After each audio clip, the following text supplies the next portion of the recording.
નમસ્કાર વિદ્યાર્થી મિત્રો, ન્યૂ શ્રદ્ધા વિદ્યાલયમાં આપનું હાર્દિક સ્વાગત છે।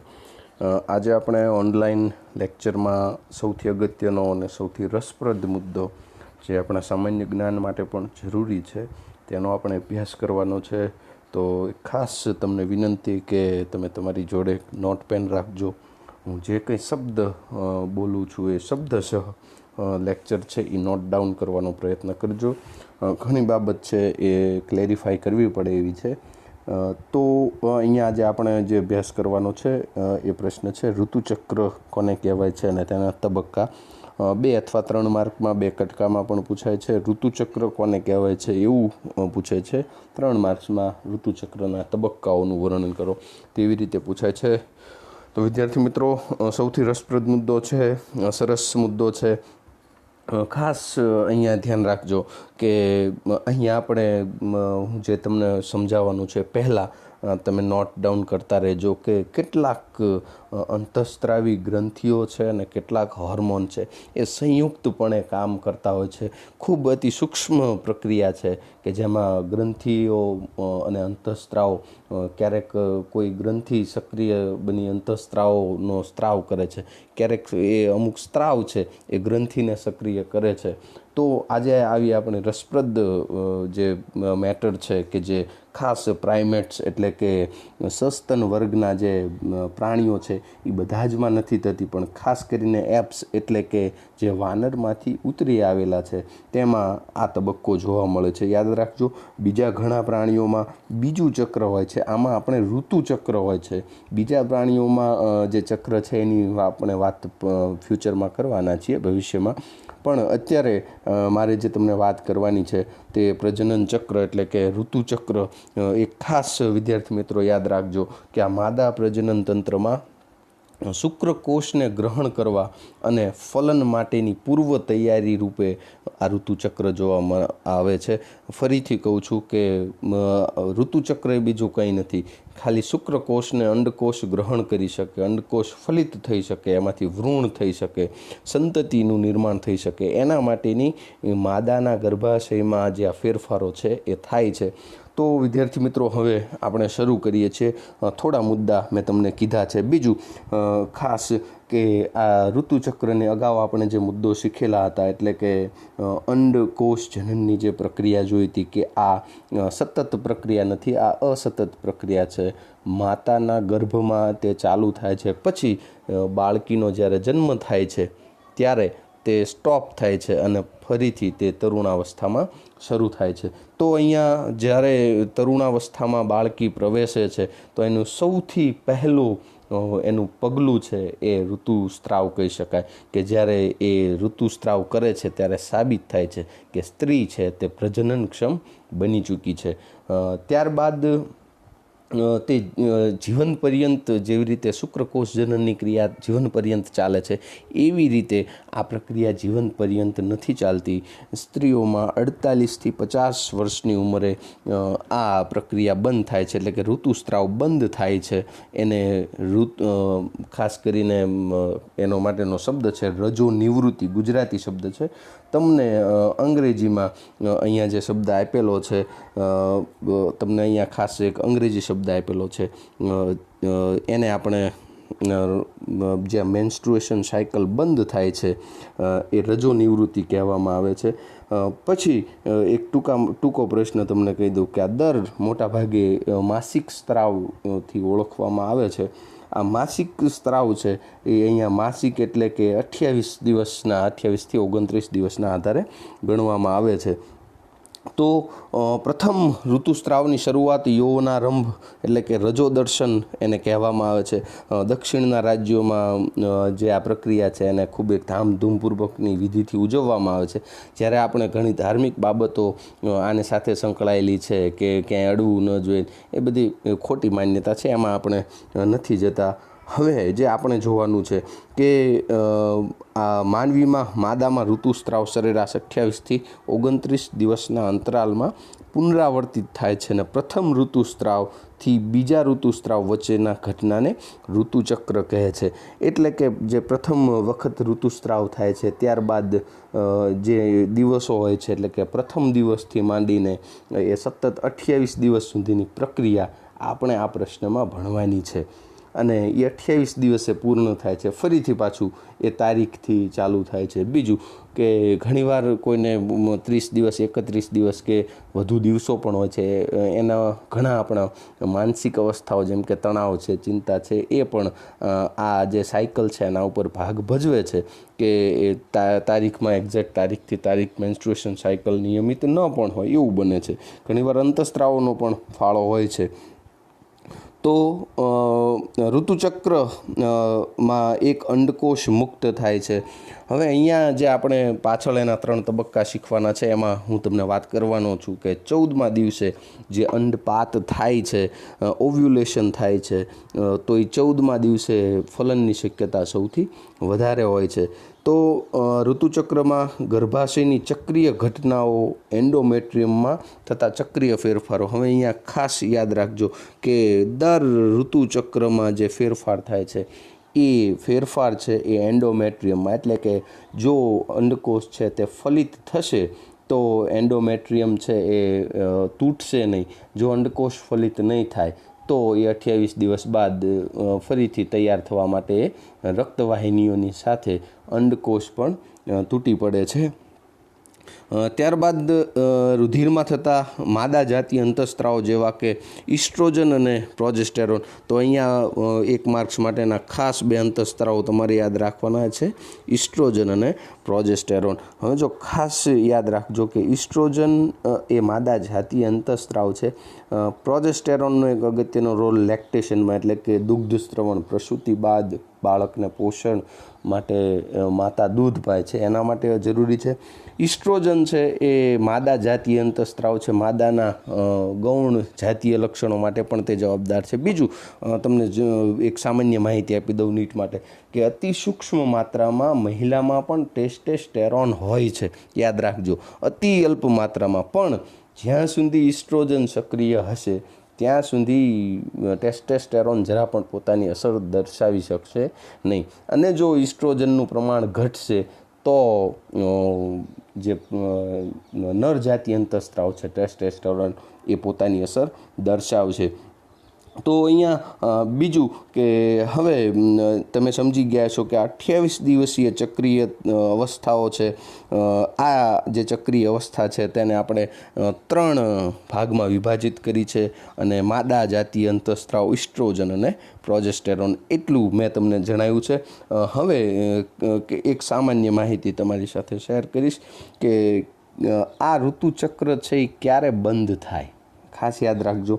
તો સૌથી પહેલું કે જ્યારે જો અંડકોષ ફલિત થશે, એટલે કે માતા ગર્ભધારણ કરશે, તો ફરીથી જે એન્ડોમેટ્રિયમ છે એને તૂટવાની આવશ્યકતા રહેતી નથી અને એ જે ફલિત અંડકોષ છે તેને તે પોષણ આપે છે અને 9 માસની એની ગર્ભાવધિ ચાલુ થાય છે. તો ગર્ભાવસ્થામાં મેન્સ્ટ્રુએશન સાયકલ છે, ઋતુચક્ર છે, તે બંધ થાય છે.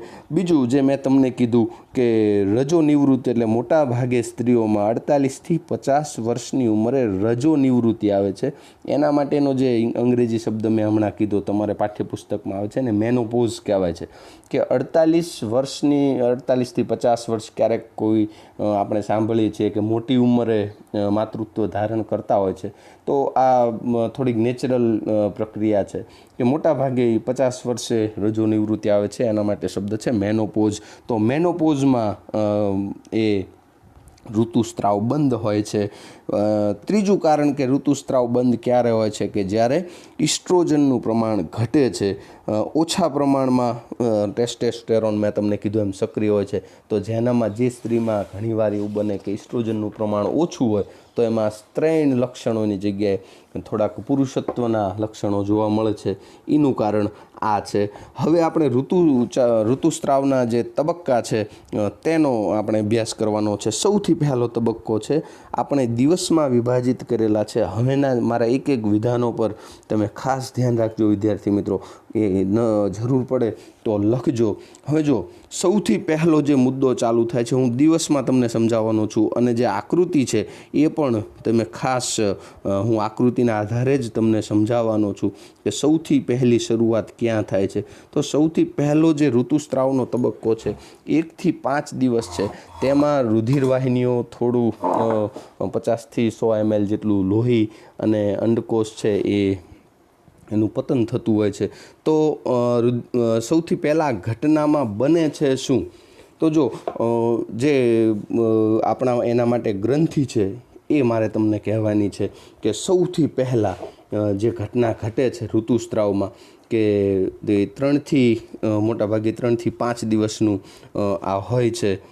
તો પહેલા તબક્કામાં જે ઘટના ઘટે છે એમાં જે મારે વાત કરવાની છે એ તબક્કામાં સૌથી પહેલાં રુધિરમાં માદા જાતીય અંતઃસ્ત્રાવોની ઓછી સાંદ્રતાના કારણે એન્ડોમેટ્રિયમનું વિઘટન થાય છે અને તેમાંથી રુધિરવાહિનીઓ તૂટી જાય છે. ટૂંકમાં મુદ્દો જણાવું છું કે રુધિરનો સ્ત્રાવ વધે છે અને શરીરમાં યોનિ માર્ગમાં મારફતે બહાર નીકળે છે. અને મોટાભાગે 3 થી 5 દિવસ, તો આટલું તમારે યાદ રાખવાનું છે. 3 થી 5 દિવસ 50 થી 100 ml જેટલું રુધિરનો વ્યય થાય છે. આ તબક્કામાં ઘણીવાર સ્ત્રીઓમાં થોડી કમજોરી અને અશક્તિનો અનુભવ થાય છે. આ તબક્કાને ઋતુસ્ત્રાવ તબક્કો કહે છે. અને આ યાદ રાખજો કે આ તબક્કામાં એટલે કે 1 થી 5 તબક્કામાં ગર્ભધારણની શક્યતા રહેતી નથી. શા માટે? કે જો યોનિ માર્ગમાં શુક્રાણુઓ દાખલ થયેલા છે તો એ આની જ સાથે એટલે કે રક્તસ્ત્રાવની સાથે એ બહાર નીકળી જશે. તો આ તબક્કાને ઋતુસ્ત્રાવ તબક્કો કહે છે. ઋતુસ્ત્રાવનો અભાવ એ ગર્ભધારણની સૂચક નિશાની છે. જો કોઈ મહિલા ફરીથી એમ કે એમના નિયમિત સાયકલમાં જોઈએ એમ કે ઋતુસ્ત્રાવમાં ન પ્રવેશે તો એ શક્યતા છે કે એમને અગાઉના મહિને ગર્ભ રહી ગયેલો છે, એટલે કે ગર્ભધારણ કરેલ છે. કેટલાક અન્ય કારણો પણ આમાં હોઈ શકે છે કે મેન્સીસ સાયકલમાં પ્રવેશ ન કરવો, ઋતુચક્ર ન આવવું, ઋતુસ્ત્રાવ ન થવા માટે મેં કીધું એમ કે તણાવ છે, અસ્વસ્થતા છે વગેરે પણ કારણભૂત છે. હવે સૌથી પહેલાં મારે જે તમને વાત કરવી છે, અહીંયા આટલો જ મુદ્દો છે, પણ હવે જે હું તમને જણાવું છું તે નીટ માટે અગત્યનું છે. તો સૌથી પહેલાં આકૃતિ પર તમને લઈ જાઉં છું કે પિટ્યુટરી ગ્રંથિમાં આ ક્રિયાની પહેલી શરૂઆત થાય છે. કે પિટ્યુટરી ગ્રંથિ છે એ શું કરે છે? તો કે સૌથી પહેલાં જે અહીંયા તમને નામ આપેલા છે FSH અને LH એટલે કે ફોલિકલ સ્ટિમ્યુલેટિંગ હોર્મોન અને લ્યુટિનાઇઝિંગ હોર્મોન. હવે જો સૌથી પહેલાં શું બને છે કે 3 થી 5 દિવસની જે મારે તમને વાત કરવાની છે તો એમાં સૌથી પહેલાં બને છે કે ઓછું પ્રોજેસ્ટેરોન પિટ્યુટરી ગ્રંથિને FSHનો સ્ત્રાવ કરવા પ્રેરે છે. સૌથી પહેલાં યાદ રાખજો શરૂઆત ક્યાંથી થાય છે તો કે પિટ્યુટરી ગ્રંથિમાં. અહીંયા આપણને નીચે આપેલું છે કે પ્રોજેસ્ટેરોન છે, ઓછું પ્રોજેસ્ટેરોન એ FSHનો સ્ત્રાવ કરવા પ્રેરે છે. અહીંયા તમને પહેલી આકૃતિમાં જે આપેલું છે એ તમે જોઈ શકો છો કે આ પિટ્યુટરી ગ્રંથિ આધારિત છે. પિટ્યુટરી ગ્રંથિનો સૌથી અગત્યનો રોલ છે કે જે પ્રોજેસ્ટેરોનનો જે સ્ત્રાવ છે તેને એ ઘટાડો કરે છે અને FSHનો એ સ્ત્રાવ કરે છે, એટલે કે ફોલિકલ સ્ટિમ્યુલેટિંગ હોર્મોન જે સક્રિય થાય છે. હવે જો FSH શું કરે છે? ફોલિકલ સ્ટિમ્યુલેટિંગ હોર્મોન છે એ શું કરે છે તો કે પ્રાથમિક, દ્વિતીયક અને તૃતીયક જે પુટિકાઓ હતી, આ પુટિકાઓ હતી એને યાદ રાખજો કે FSHનો સ્ત્રાવ છે એ પ્રાથમિક, દ્વિતીયકને એ ગ્રાફિયન પુટિકામાં ફેરવે છે. આ ગ્રાફિયન પુટિકામાં ફેરવે છે એ ગ્રાફિયન પુટિકા ઇસ્ટ્રોજનના સ્ત્રાવને ઉત્તેજે છે. યાદ રાખજો, જો હું ક્રમશઃ કહું છું કે સૌથી પહેલાં પિટ્યુટરી ગ્રંથિ પ્રોજેસ્ટેરોનના સ્ત્રાવને ઉત્તેજે છે. પ્રોજેસ્ટેરોન છે એનું પ્રમાણ એમ કે જે શરૂઆતમાં ઘટે છે એ FSHનો સ્ત્રાવ કરે છે. FSHનો સ્ત્રાવ છે એ પ્રાથમિક અને દ્વિતીયક પુટિકાઓને પુખ્ત એટલે કે આપણે ગ્રાફિયન પુટિકા કીધી છે એમાં ફેરવે છે. આ ગ્રાફિયન પુટિકા યાદ રાખજો એ ઇસ્ટ્રોજનના સ્ત્રાવને ઉત્તેજે છે. ખબર પડી પિટ્યુટરી ગ્રંથિ, FSH, પ્રોજેસ્ટેરોન અને હવે આપણે ઇસ્ટ્રોજને પહોંચ્યા છીએ. હવે જો ઇસ્ટ્રોજનનો સ્ત્રાવ થાય છે તો ઇસ્ટ્રોજનનો સ્ત્રાવ છે એ આ પુટિકાઓના વિકાસને જેને કહેવાય કે વેગ આપે છે, એને વિકાસ આપે છે. આ તબક્કાને પુટકીય તબક્કો કહેવાય છે, જે હું હમણાં વાંચું છું તો એ વાંચવા કરતાં અહીંયા તમે ખાસ સમજી લેજો. ફરીથી કહું છું કે સૌથી પહેલાં પિટ્યુટરી ગ્રંથિ ઓછું પ્રોજેસ્ટેરોનનો સ્ત્રાવને એક મેસેજ આપે છે. પ્રોજેસ્ટેરોનનો સ્ત્રાવ જેવો ઘટશે FSHનો સ્ત્રાવ થશે. FSHનો સ્ત્રાવ જેવો થશે, યાદ રાખજો, FSHનો સ્ત્રાવ શું કરે છે તો કે પ્રાથમિક, દ્વિતીયક, તૃતીયક પુટિકાઓને એ ગ્રાફિયન પુટિકામાં ફેરવે છે. હવે આ ગ્રાફિયન પુટિકા શા માટે જરૂરી છે? યાદ રાખજો, ગ્રાફિયન પુટિકા છે એ પુટકીય તબક્કો આને એટલા માટે કહેવામાં આવે છે કે એ પુટિકાઓ વિકાસ પામે છે. શા માટે? કારણ કે પુટિકાઓમાંથી ઇસ્ટ્રોજનનો સ્ત્રાવ થવાનો છે. હવે ઇસ્ટ્રોજનનો સ્ત્રાવ થાય છે તો ઇસ્ટ્રોજનનું કંઈક મહત્ત્વ તો હોવું જોઈએ. તો હવે આ દિવસ, જો અહીંયા નીચે દિવસો તમને આપેલા હશે તો આપણે જે આ વાત કરીએ છીએ એમાં દિવસો, આ ઋતુસ્ત્રાવમાં સૌથી અગત્યનો દિવસ છે એ 14મો દિવસ છે. યાદ રાખજો. શા માટે 14મો દિવસ અગત્યનો છે? કારણ કે 14મા દિવસે અંડપાત થવાની ક્રિયા થવાની 99% સંભાવના છે. 99% સ્ત્રીઓમાં 14મા દિવસે અંડકોષ એમ કે છૂટો પડતો હોય છે. તો હવે આપણે પહોંચ્યા હતા કે ઇસ્ટ્રોજનનો સ્ત્રાવ થાય છે. હવે જો ઇસ્ટ્રોજનનું મહત્ત્વ આપણે જાણવાનું છે કે ઇસ્ટ્રોજનના કારણે શું થાય છે, ઇસ્ટ્રોજનનું મહત્ત્વ શું છે. તો કે ઇસ્ટ્રોજનના કારણે અંતઃગર્ભસ્તરની દિવાલ વધુ જાડી બને છે. જો અહીંયા યાદ રાખજો વિદ્યાર્થી મિત્રો, આ ઇસ્ટ્રોજન છે, જેવો એનો સ્ત્રાવ થાય છે એટલે આ ગર્ભસ્તરની જે દિવાલ છે એ 2 થી 3 mm જાડી થાય છે. આ જે એની આ જાડી થવાનું એટલે કે ફરી અને ગર્ભધારણ કરવા સક્ષમ બનશે. જો ફલિત અંડકોષ આવે અહીંયા તો એને પોષણ આપવું પડે, એ ગર્ભસ્તરનું કામ છે. તો ઇસ્ટ્રોજનનું આ કામ છે. શું મેં કીધું કે અંતઃગર્ભસ્તરને જે દિવાલ છે એને જાડી બનાવે છે, 2 થી 3 mm તમે લખી શકો છો. હવે જે યાદ રાખજો કે આ ઇસ્ટ્રોજનનું લેવલ છે, યાદ રાખજો કે હવે જે FSHનો જે સ્ત્રાવ થયો હતો એ ક્રમશઃ ધીમે ઘટાડવો આવશ્યક છે અને એની જગ્યાએ LH એટલે કે લ્યુટિનાઇઝિંગ હોર્મોનનો સ્ત્રાવ થવો જરૂરી છે. શા માટે? તો કે લ્યુટિનાઇઝિંગ હોર્મોન છે એ અંડકોષને છૂટો પાડે છે. એ અંડકોષ પાત માટે લ્યુટિનાઇઝિંગ હોર્મોન જરૂરી છે. તો જે આ અવસ્થા છે LHની, એને LHની પરાકાષ્ઠા કહેવાય છે, LHની ચરમસીમા કહેવાય છે. તો હવે આપણે પહોંચ્યા છીએ કે FSH પુટિકાઓનું નિર્માણ કર્યું છે, ઇસ્ટ્રોજન મુક્ત થયો છે અને ઇસ્ટ્રોજને એનું કામ શરૂ કર્યું છે, ગર્ભાશયની દિવાલને જાડી બનાવી છે. હવે જો યાદ રાખજો કે ઇસ્ટ્રોજનનું ઊંચું પ્રમાણ થાય છે એટલે પાછો મેસેજ આવે છે પિટ્યુટરી ગ્રંથિમાં, અને પિટ્યુટરી ગ્રંથિમાં જે મેસેજ આવે છે, મેં કીધું કે હવે એવો મેસેજ પિટ્યુટરી ગ્રંથિ આપે છે કે FSHનું પ્રમાણ ઘટાડવામાં આવે અને LHનું પ્રમાણ વધે, એટલે કે ફોલિકલ સ્ટિમ્યુલેટિંગ હોર્મોન ઘટે તો જ LH વધે. આ કામ કોણ કરે છે? 1 માર્ક્સમાં નીટ માટે જરૂરી છે તો LH અને FSHનું તમારે કમ્બાઈન જરૂરી છે કે FSH જરૂરી હતો ઇસ્ટ્રોજનના નિર્માણ માટે, ઇસ્ટ્રોજન નિર્માણ થઈ ગયું, એ પોતાની ચરમસીમાએ પહોંચ્યો તો આપણે હવે પછી પાછો ઘટે છે. હવે FSHનું પ્રમાણ ઘટવું જોઈએ અને LHનું પ્રમાણ વધવું, એટલે કે લ્યુટિનાઇઝિંગ હોર્મોનનું પ્રમાણ વધવું જોઈએ. કોને વધાર્યું છે? તો કે પિટ્યુટરી ગ્રંથિએ. હવે જો FSH ઘટે છે, LH વધે છે, તો આપણી જે ક્રિયા છે એ હવે ધીમે ધીમે 3, 4, 5, 6, 7, 8, 9, 10, 11, 12, 13 અને 14મા દિવસે હું પહોંચ્યો છું. તો હવે FSH ઘટ્યો છે, LH વધ્યો છે, તો શું થશે? તો કે હવે જે અંડકોષ પાતની પ્રક્રિયા છે, અહીંયા જે કીધેલું છે આ અંડપાત, હવે થોડું આપણા જે માર્કિંગ છે એ ઓછું કરું છું. હવે જો વિદ્યાર્થી મિત્રો, ગર્ભાવધિ કાળ માટે તમે કહો કે ઋતુસ્ત્રાવ માટે સૌથી અગત્યનો દિવસ 14મો દિવસ ગણવામાં આવે છે. કારણ કે જ્યારે અંડકોષ મુક્ત બને છે તો તે આપણે ઇસ્થમસમાં તુંબિકા પાસે પહોંચશે અને શુક્રાણુ સાથે ફલિત થશે.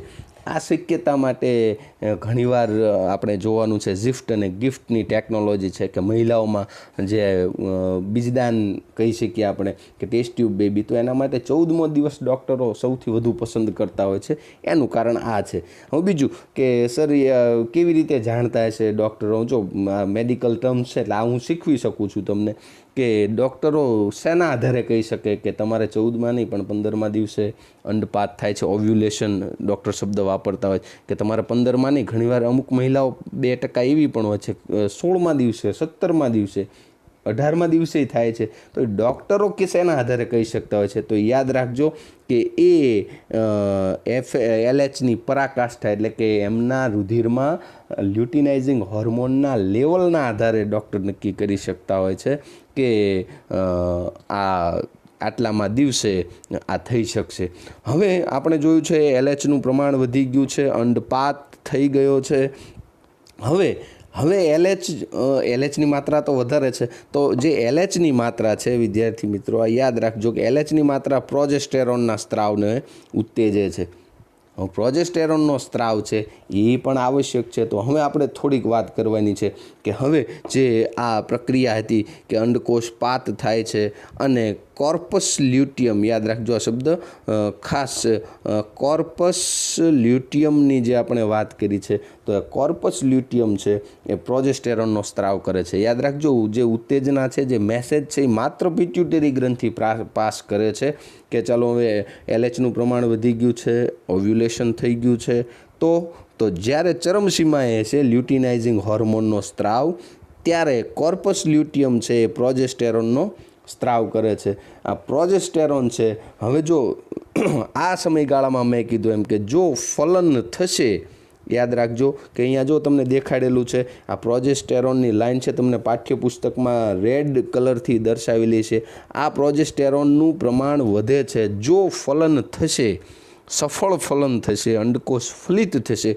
તો આ પ્રોજેસ્ટેરોનનું જે ઊંચું પ્રમાણ છે એ જળવાઈ રહેશે. જો અહીંયા યાદ રાખજો કે આ જો ફલન થાય તો આ પ્રમાણ જળવાઈ રહે, જો ફલન ન થાય તો પાછું પ્રોજેસ્ટેરોનનું પ્રમાણ ઘટે છે. હવે જો આપણે વાત કરવાની છે કે જો ફલન થાય તો પ્રોજેસ્ટેરોનનું પ્રમાણ જળવાઈ રહે છે અને ન થાય તો પ્રોજેસ્ટેરોનનું પ્રમાણ ઘટે છે. અને પ્રોજેસ્ટેરોનનું પ્રમાણ ઘટે છે તો એ 3 થી 5 દિવસ લાગે છે. અહીંયા જો કે જેવું પ્રોજેસ્ટેરોનનું પ્રમાણ અહીંયા જો ફલન નહીં થાય અને પ્રમાણ અહીંયાથી ઘટશે એટલે પાછું અહીંયા આવીને ઊભું રહેશે, એટલે કે 28થી દિવસ પૂરા થઈ ગયા છે, ફરીથી ગર્ભસ્તરની દિવાલો છે એ તૂટી પડવાની છે. મેં આખી પ્રક્રિયા એક તમને સિક્વન્સમાં સમજાવી છે. આશા રાખું છું કે આ પ્રક્રિયા તમને સરળતાથી સમજાય છે. ફરીથી પાછું આ તબક્કાને આપણે નવા ચક્રની શરૂઆત સાથે ગણીએ છીએ. તો મેં ક્રમશઃ જે અંતઃસ્ત્રાવોની વાત કરી છે, LH, FSH, પ્રોજેસ્ટેરોન અને ઇસ્ટ્રોજન, તમારે એને ક્રમશઃ મુદ્દામાં દર્શાવેલી છે. તો આપણે ધીરે ધીરે મુદ્દા ફરીથી હવે હું વાંચું છું. પુટકીય તબક્કો જેને આપણે વાત કરી કે આ તબક્કામાં અંડપિંડમાંથી પ્રાથમિક પુટિકાઓ જેની આપણે વાત કરી છે કે પ્રાથમિક પુટિકાઓ વૃદ્ધિ પામી સંપૂર્ણ વિકસિત ગ્રાફિયન પુટિકાઓમાં ફેરવાય છે. આપણે વાત કરી છે કે જે ગ્રાફિયન પુટિકાઓ છે એનું મહત્ત્વ આપણે કીધું છે કે ઇસ્ટ્રોજનના સ્ત્રાવને ઉત્તેજે છે. અંડપિંડ અને ગર્ભાશયના ફેરફાર પિટ્યુટરી ગ્રંથિ અને અંડપિંડીય અંતઃસ્ત્રાવોની માત્રામાં થતા ફેરફાર સાથે. હવે જો અહીંયા તમને વાત કરી દઉં કે અંડપિંડ જે 2 જ અંતઃસ્ત્રાવો મુક્ત કરે છે, આડું ન થાય પરીક્ષામાં એટલા માટે કહું છું. અંડપિંડ, ઇસ્ટ્રોજન, પ્રોજેસ્ટેરોનની વાત છે અને અંડપિંડીય અંતઃસ્ત્રાવો કહીએ છીએ. ગર્ભાશયના તમામ ફેરફારો પિટ્યુટરી અને અંડપિંડીય અંતઃસ્ત્રાવોની, હવે જો પિટ્યુટરી ગ્રંથિ સાથેના જે આપણે અંતઃસ્ત્રાવોની વાત કરી LH અને FSH એના મેસેજથી થાય છે. અંતઃસ્ત્રાવોની માત્રામાં થતા ફેરફાર એ પિટ્યુટરી ગ્રંથિથી પ્રેરાય છે, જેને આપણે ગોનેડોટ્રોપિયન્સ અંતઃસ્ત્રાવો કહીએ છીએ, એ LH અને FSH છે.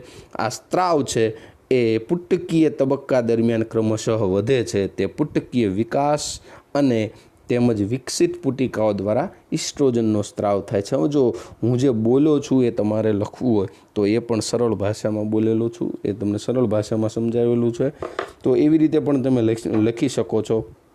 ક્રમશઃ કે પુટકીય ગ્રાફિયન પુટિકાઓ વિકાસ પામે છે, ઇસ્ટ્રોજનનો સ્ત્રાવ કરે છે. હવે જે પુટિકાઓ છે એ વિકાસ પામે છે અને પુટકીય તબક્કો શરૂ થાય છે. ત્યારબાદ આપણે કીધું કે હવે ઇસ્ટ્રોજનનું પ્રમાણ વધે છે, તો એ આપણે હવે પાછું નેક્સ્ટ તબક્કામાં જવાનું છે કે એલએચનો ઝડપી સ્ત્રાવ ચક્રની મધ્યમાં 14મા દિવસે જો એલએચ અને એફએસએચનો બંનેનો ઉચ્ચ સ્તર પ્રાપ્ત કરે છે. પણ અહીંયા આપણે યાદ રાખવાનું છે કે એલએચનું પ્રમાણ છે એ એફએસએચ કરતાં વધે છે, એટલે કે એલએચ પરાકાષ્ઠા મેં તમને લખાયું છે, તો એલએચની જે પરાકાષ્ઠા છે એ એફએસએચ કરતાં વધુ હોય છે. અને આ દિવસ 14મો હોય છે કારણ કે લ્યુટિનાઇઝિંગ હોર્મોન 14મા દિવસે વધે તો જ અંડકોષપાત થઈ શકે. વિદ્યાર્થી મિત્રો, જરૂર પડે તો સ્ટોપ કરો, પોઝ કરજો અને સાંભળજો, પણ ફરી સાંભળજો, કારણ કે આ મુદ્દો જેટલો તમે ગોખવાનો પ્રયત્ન બિલકુલ ના કરતા. હવે જો લ્યુટિયલ તબક્કો એટલે કે જેને આપણે સ્ત્રાવી તબક્કો કીધો, કે જો ફલિત અંડકોષ 14મા દિવસે ફલિત ન થયો તો આપણે યાદ રાખવાનું છે કે પ્રોજેસ્ટેરોનનું પ્રમાણ ઘટી જશે. હા, જો ફલન થઈ ગયું, અંડકોષ ફલિત થઈ ગયો, તો પ્રોજેસ્ટેરોનનું પ્રમાણ જળવાઈ રહેવાનું છે. પણ જો નહીં થાય તો પ્રોજેસ્ટેરોનનું પ્રમાણ ઘટે, અને પ્રોજેસ્ટેરોનનું જો પ્રમાણ ઘટે તો ફરીથી છે એ ગર્ભસ્તરના સ્તરો છે એ તૂટી પડવાના છે. તો સ્ત્રાવી તબક્કામાં શું બને છે તેની આપણે વાત કરવાની છે. તો સ્ત્રાવી તબક્કા એટલે કે લ્યુટિયલ તબક્કામાં ગ્રાફિયન પુટિકાના બાકીનો ભાગ છે કોર્પસ લ્યુટિયમમાં ફેરવાય છે. કોર્પસ લ્યુટિયમ મોટા જથ્થામાં પ્રોજેસ્ટેરોનનો સ્ત્રાવ કરે છે. આ મુદ્દો આપણે આટલો જ યાદ રાખવાનો છે. કોર્પસ લ્યુટિયમ પ્રોજેસ્ટેરોનનો સ્ત્રાવ કરે છે. ગર્ભાશયના અંતઃસ્તરની જાળવણી માટે તે આવશ્યક છે.